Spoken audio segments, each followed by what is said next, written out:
सभी को good evening. जल्दी से जुड़ जाइए आप लोग और सभी बच्चों को शेयर भी कर दीजिए। स्टार्ट किया जाए। चलिए स्टार्ट करते हैं। देखिए हम लोग बिलियन चैप्टर में क्या क्या पढ़े याद है? सबसे पहले हम लोग क्या पढ़े, बिलियन क्या होता है। इसके बाद पढ़े इसके गुणधर्म के बारे में ना। इसके बाद हम लोग बात किए क्या, बिलियन का अवयव, एक विलय था दूसरा विलायक। इसके बाद हम लोग बिलियन के प्रकार को देखे। इसके बाद हम लोग देखे सांद्रता पद, उसमें परसेंटेज W/W पढ़े, परसेंटेज W/V पढ़े और इसके बाद परसेंटेज V/V पढ़े। इसके बाद मोलरता पढ़े, नॉर्मलता पढ़े, मोललता पढ़े और मोल प्रभाज, PPM भी पढ़े, PPB भी पढ़े ना। कोई दिक्कत यहाँ तक हुआ था? इसके बाद हम लोग बात किए विलेयता और विलेयता को प्रभावित करने वाले कारकों को भी देखिए। इसके बाद हम लोग हेनरी का नियम पढ़े। इसके बाद राउल्ट का नियम पढ़े। इसके बाद हम लोग बात किए आदर्श विलयन और अनादर्श विलयन और अंत में बात किए क्या हम लोग, स्थिर क्वाती मिश्रण। ठीक है। और आज हम लोग पढ़ने जा रहे हैं असंख्य गुणधर्म। बहुत ही VVI टॉपिक, इत्मीनान से सीखेगा। एग्जाम में बार बार 5 नंबर का पूछता है। ठीक है, इससे छोटा छोटा क्वेश्चन भी बनेगा। चलिए स्टार्ट करते हैं। असंख्य गुणधर्म होता क्या है, सुनिए। कहता है क्या, बिलियन का वैसा गुणधर्म जो केवल विलय के कणों की संख्या पर निर्भर करता है, न कि उसके बनावट या प्रकृति पर निर्भर करता है, उसको बोलते हैं क्या हम लोग, असंख्य गुणधर्म। यानी विलय के कण की संख्या पर डिपेंड करेगा लेकिन उसके संरचना या बनावट या प्रकृति पर डिपेंड नहीं करता है, उसको बोलते हैं क्या हम लोग, असंख्य गुणधर्म। वही बात लिखें, देखिए बिलियन का वैसा गुणधर्म जो केवल विलय के कणों की संख्या पर निर्भर करता है, न कि उसके बनावट या प्रकृति पर निर्भर करता है, वह असंख्य गुणधर्म कहलाता है। ठीक है, यह जो गुणधर्म है केवल तनु विलयन एवं आदर्श विलयन के लिए ही लागू होता है। ठीक है, लिखे हैं नीचे, असंख्य गुणधर्म समानुपाती है किसके, विलय के कणों की संख्या, अर्थात क्या, मोल। मोल बोले तो उसमें बहुत सारा चीज होता है, कण की संख्या, द्रव्यमान, याद है ना। चलिए कुछ आगे बात करते हैं। अब हम लोग सीखते हैं असंख्य गुणधर्म कितने प्रकार के होते हैं। असंख्य गुणधर्म बाबू 4 प्रकार के होते हैं। एक होता है वाष्प दाब का सापेक्षिक अवनमन, जिसको इंग्लिश में बोलते हैं relative lowering of vapour pressure. इसके बाद दूसरा होता है क्वथनांक का उन्नयन, जिसको बोलते हैं क्या, एलिवेशन ऑफ बॉइलिंग पॉइंट। ठीक है, और तीसरा होता है हिमांक का अवनमन, जिसको बोलते हैं इंग्लिश में डिप्रेशन इन फ्रीजिंग पॉइंट। और लास्ट जो हम लोग को पढ़ना है प्रासरण दाब, इसको इंग्लिश में बोलते हैं क्या, ऑस्मोटिक प्रेशर। एक एक करके सीखेंगे और इसमें कौन VVI है ये नहीं बता सकते हैं, चारों में से कोई भी एग्जाम में आ जाता है। ठीक है, तो हम लोग एक एक करके सीखेंगे। पहले आप लोग इतना स्क्रीनशॉट लें तब आगे बात करेंगे। ठीक है,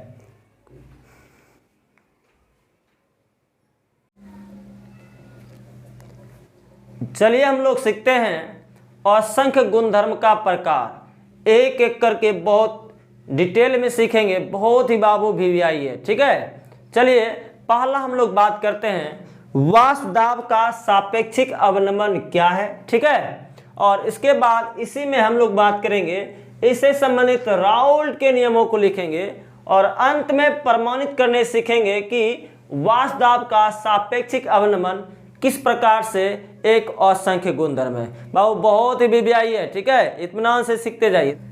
सबसे पहले हम लोग सीखते हैं वाष्प दाब क्या है, इसके बाद बात करेंगे वाष्प दाब का अवनमन क्या है, इसके बाद हम लोग देखेंगे वाष्प दाब का सापेक्षिक अवनमन क्या है। एक एक करके सीखते हैं। चलिए देखिए, मान लिया जाए एक खुला हुआ बर्तन है, ये क्या है, खुला हुआ बर्तन,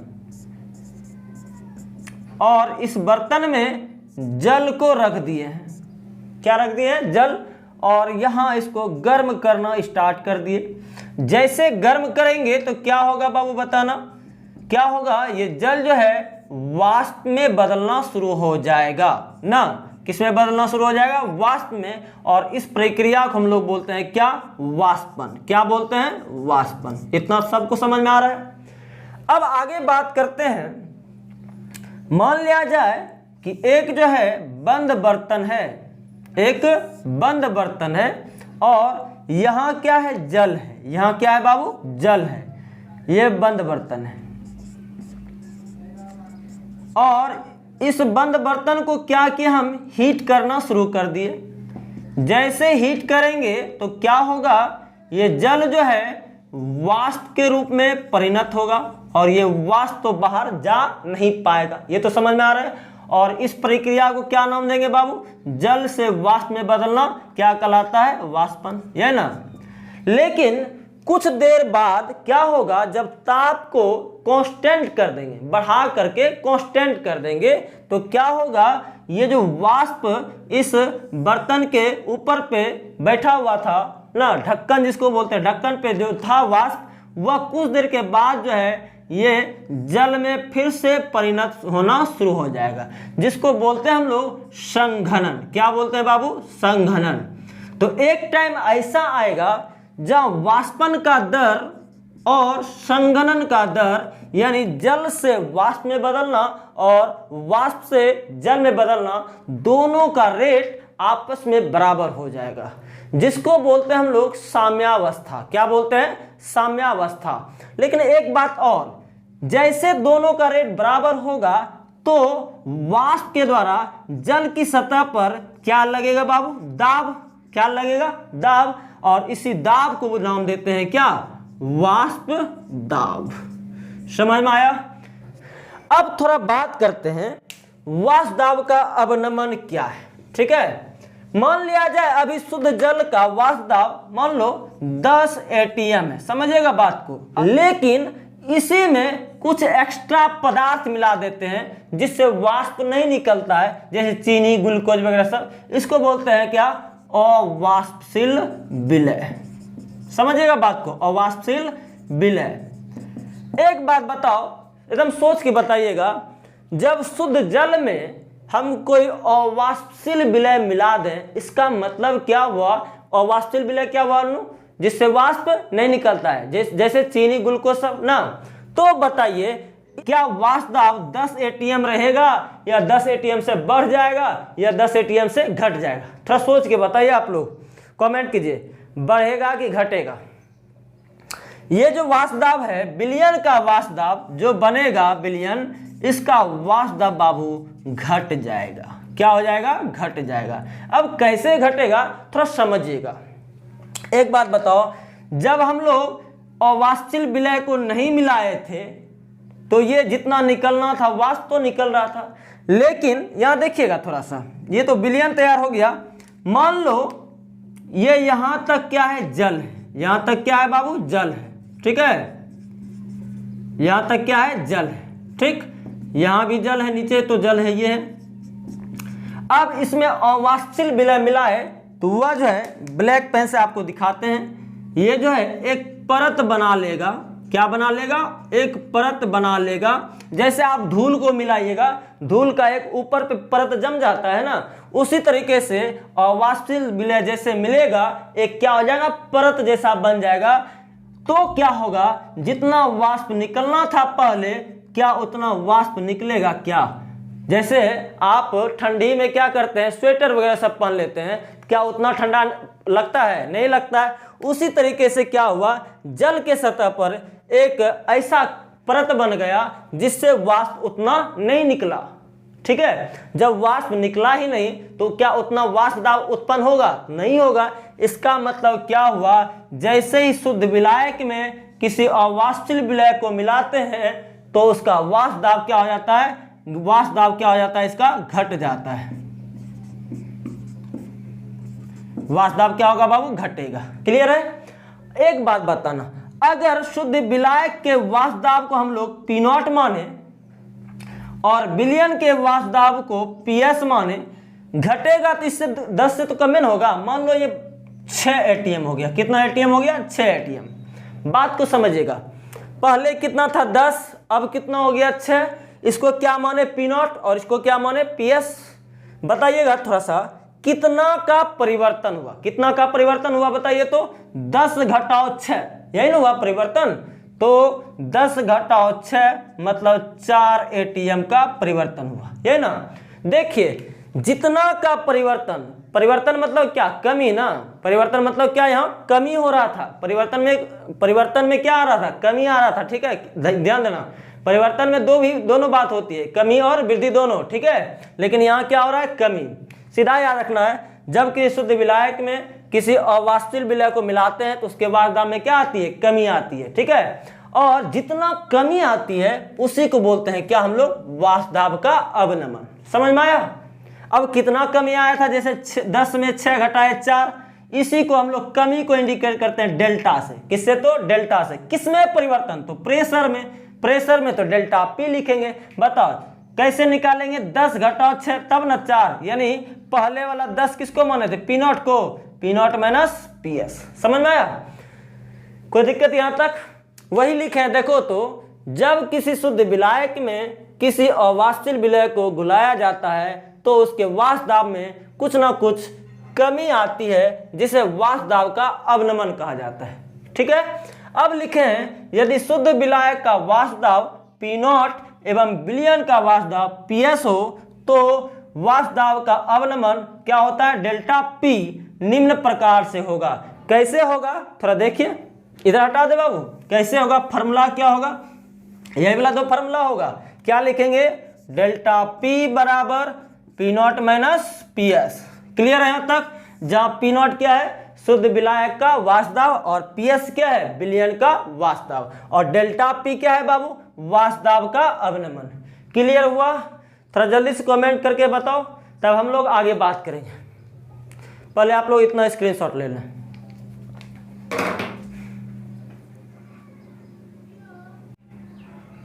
अब हम लोग बात करते हैं वाष्पदाब का सापेक्षिक अवनमन क्या है, ठीक है। अभी आपने क्या सीखा, वाष्पदाब का अवनमन। उसमें क्या पढ़े हम लोग, जब किसी शुद्ध विलायक में किसी अवाष्पशील विलय को घुलाया या मिलाया जाता है तो उसके वाष्पदाब में कुछ ना कुछ कमी आती है, और इसी कमी को हम लोग क्या बोलते हैं, वाष्पदाब का अवनमन। एक एग्जाम्पल भी दिए थे, देखिए क्या दिए थे। बोले क्या, एक मान लिया जाए शुद्ध जल है, इसमें क्या घुलाए, अवाष्पशील विलय, तो ये क्या बन जाएगा, विलयन।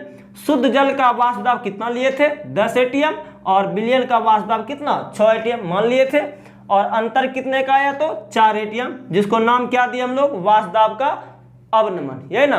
चलिए बात को समझिएगा, सापेक्षिक या आपेक्षिक का मतलब क्या होता है, इसको इंग्लिश में क्या बोलते हैं बाबू, रिलेटिव। थोड़ा ध्यान से देखिएगा। देखिए 10 एटीएम क्या था, शुद्ध जल का वाष्पदाब, यही ना।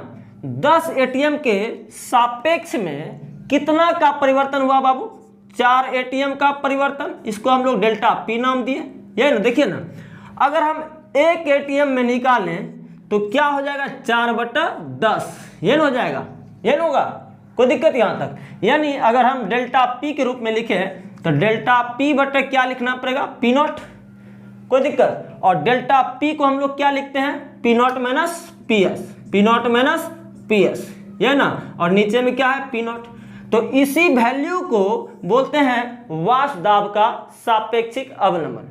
कोई दिक्कत। देखिए अच्छा बताओ, ये दोनों क्या है बाबू, अनुपात है, किसका किसका, तो ये वाष्पदाब का अवनमन और ये शुद्ध विलायक का वाष्पदाब। वही बात लिखे, देखिए तो तनु विलयन में वाष्पदाब का अवनमन मतलब क्या, डेल्टा पी, और शुद्ध विलायक के वाष्पदाब अर्थात क्या, पी नॉट के अनुपात को वाष्पदाब का सापेक्षिक अवनमन कहा जाता है। तो फॉर्मूला क्या होगा बताओ, वाष्पदाब का सापेक्षिक अवनमन बराबर क्या लिखेंगे, डेल्टा पी बटा पी नॉट, या क्या लिखेंगे, P naught minus P S बटा पी नॉट।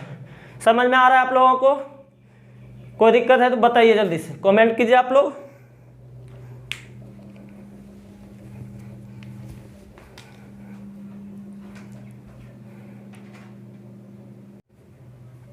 अब हम लोग सीखते हैं वाष्पदाब से संबंधित राउल्ट के नियमों को, ठीक है। और इसके बाद हम लोग बात करेंगे यह किस प्रकार से एक असंख्य गुणधर्म है। इत्मीनान से सीखेगा बाबू, 5 नंबर का आता है। देखिए अभी आपने क्या सीखा, जब शुद्ध जल में किसी अवाष्पशील विलय को मिलाते हैं तो विलयन का वाष्पदाब क्या होता है, घट जाता है, यह ना।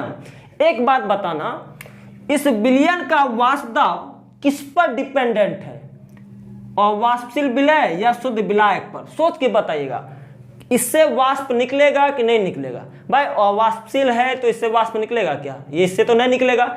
जो भी वाष्प निकलेगा वो किससे निकलेगा? शुद्ध जल से। किससे निकलेगा? शुद्ध जल से।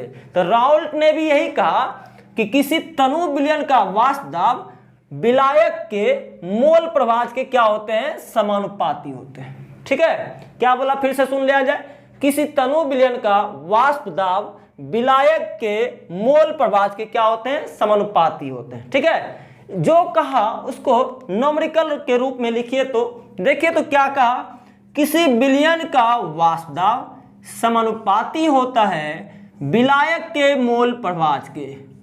मोल प्रभाज तो आप लोग को पढ़ाया गया है अच्छे से, यहां तक तो समझ में आ रहा है। जो कहा उसको लिख दिए। अब बताओ, जब समानुपाती को हटाएंगे तो क्या आएगा बाबू? कोई कांस्टेंट आएगा। क्या आएगा? P not. याद आया? तो यहां लिखेंगे पी एस बराबर पी नॉट, और यहां क्या लिखेंगे बाबू? ये तो ज्यों का त्यों रहेगा, एक्स विलायक। ये हम पहले भी पढ़ाए थे, जहां पी नॉट क्या है बाबू? शुद्ध विलायक का वाष्प दाब ना। चलिए अब क्या करते हैं, ये पी नॉट को गुना में है तो भाग में ले आइए। पी एस बटे क्या हो जाएगा? पी नॉट ना, और क्या हो जाएगा? एक्स विलायक। कोई दिक्कत है क्या? और आप क्या पढ़े हैं? एक्स विलय जोड़ एक्स विलायक बराबर कितना बाबू? 1। ये तो अच्छे से पढ़े हैं, ये ना। तो एक्स विलायक के बदले आप क्या लिख सकते हैं बताओ तो? 1 माइनस एक्स विलय लिख सकते हैं। देखिए ना, एक्स विलायक को हम लोग क्या लिखेंगे? 1 माइनस एक्स विलय लिख सकते हैं ना। तो ये वैल्यू पुट कर दीजिए। क्या लिखेंगे? पी एस बटा पी नॉट बराबर 1 माइनस एक्स विलय। कोई दिक्कत है क्या बाबू? इसके बाद इसको हम इधर ले आएंगे तो प्लस, और इसको उधर ले जाएंगे तो माइनस। तो क्या बनेगा? ध्यान से देखिएगा, ये हो जाएगा 1 माइनस पी एस बटा पी नॉट बराबर एक्स विलय। कोई दिक्कत है क्या? अब बताओ नीचे में कितना है? 1। तो दोनों का एलसीएम लीजिए, कितना हो जाएगा? पी नॉट, और ऊपर में P naught minus P S, और ये क्या हो जाएगा? एक्स विलय। क्लियर है यहां तक? कुछ आगे बात करते हैं, मोल प्रभाज के बारे में बात करते हैं, समझिएगा बात को। अगर मान लिया जाए किसी विलयन में स्मॉल एन मोल विलय हो और कैपिटल एन मोल क्या हो? विलायक हो, तो अगर हम लोग पूछें विलय का मोल प्रभाज तो क्या होगा? जिसका मोल प्रभाज पूछा जाए उसका मोल कहाँ रखते हैं? ऊपर। तो लिखेंगे P naught minus P S बटा पी नॉट बराबर, विलय का पूछ रहा है तो विलय का मोल ऊपर और कुल मोल नीचे। क्या कोई दिक्कत? और भी बात लिख सकते हैं, चूंकि डेल्टा पी बराबर क्या बताए थे अभी आपको?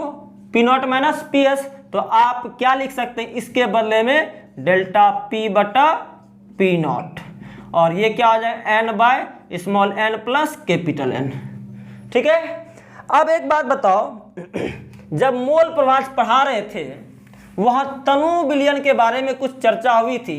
वहां बताए थे क्या? तनु विलयन किसको बोलते हैं? जिसमें विलय की मात्रा बहुत कम हो। क्या लिखेंगे? तनु विलयन के लिए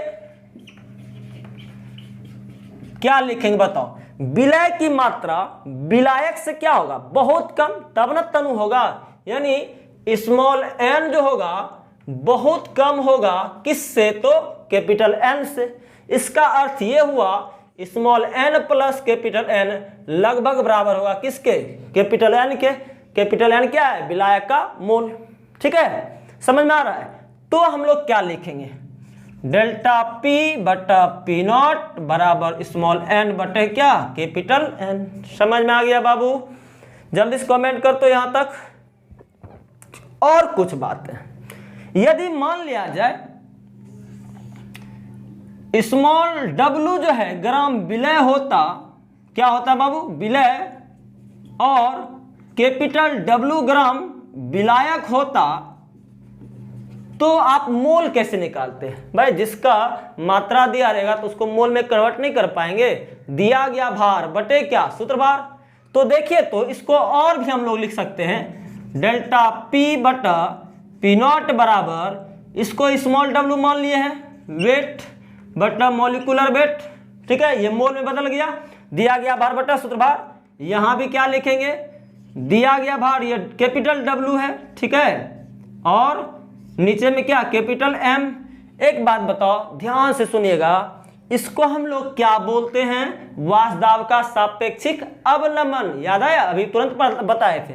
और इसको क्या माने हैं बाबू, इसको क्या माने हैं, दिया गया भार बटा शुद्ध भार, तो अनुभार माने हैं ना। स्मॉल m को क्या माने हैं, अनुभार किसका, विलय का। और कैपिटल M क्या माने हैं, अनुभार किसका, विलायक का, यही ना। तो हम लोग यहां लिखेंगे एक लाइन ध्यान से देखिएगा, लिखेंगे डेल्टा P के बदले क्या लिखेंगे बाबू, वाष्प दाब का सापेक्षिक अवनमन लिखेंगे, वाष्प दाब का सापेक्षिक अवनमन विलय के